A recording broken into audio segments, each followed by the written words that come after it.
Sobat Pembelajar, apa kabarnya hari ini? Tetap semangat dan terus belajar.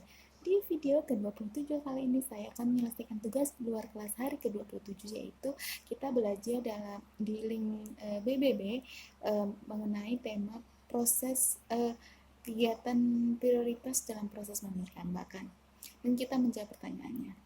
Pertanyaan pertama yaitu kegiatan apa yang harus diprioritaskan motivator dalam proses memindahkan?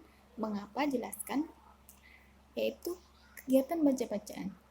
Kenapa? Karena tujuan Bimba yaitu menumbuhkan minat belajar dan baca anak. Jadi, untuk mencapai tujuan tersebut, maka kegiatan yang harus diutamakan atau diprioritaskan adalah kegiatan bermain baca-bacaan agar tujuan tersebut bisa tercapai. Karena tanpa kegiatan bermain baca-bacaan, maka tujuan tersebut tidak akan tercapai.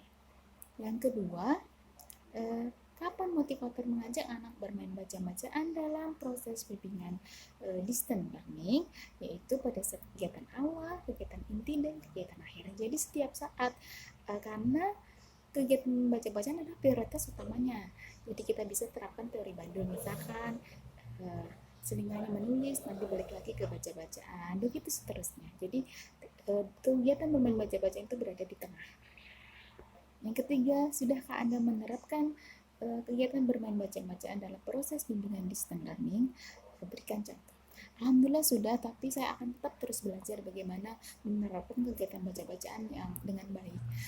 Contohnya misalkan ya, saya kalau mulai bimbingan atau kegiatan awal sebelum kita nyanyi lagu jaring dan berdoa, kadang saya setiap saat saya lakukan adalah berdialog Bimba.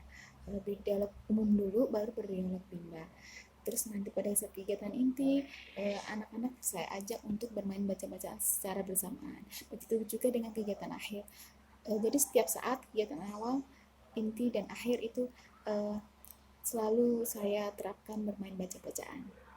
Sebutkan manfaat dari kegiatan bermain baca-bacaan.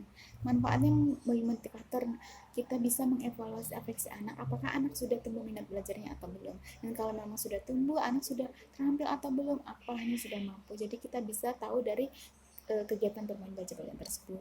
Dan untuk anak akan lebih semangat dalam belajar karena dia dibimbing untuk bermain baca-bacaan sesuai dengan kemampuan dan kemauan anak.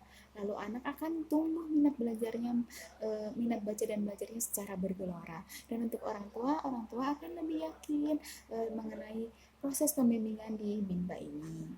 Yang terakhir, apa dampak jika motivator tidak menerapkan baca-bacaan dalam proses Bimba distance learning? Yaitu tujuan khusus Bimba tidak akan tercapai, dan untuk motivator tidak akan meningkatkan kompetensi dasar dan tidak akan bisa menikmati dan berpotensi merampas hak anak. Anak tidak akan bahagia. Terus untuk dampak ke orang tuanya, orang tua tidak akan yakin dengan Bimba. Banyak sekali dampak-dampak yang akan terjadi. Demikian tugas ke-27 saya. Ada kurang dan lebihnya saya mohon maaf. Wassalamualaikum warahmatullahi wabarakatuh. Salam Bimba, tetap semangat dan terus belajar.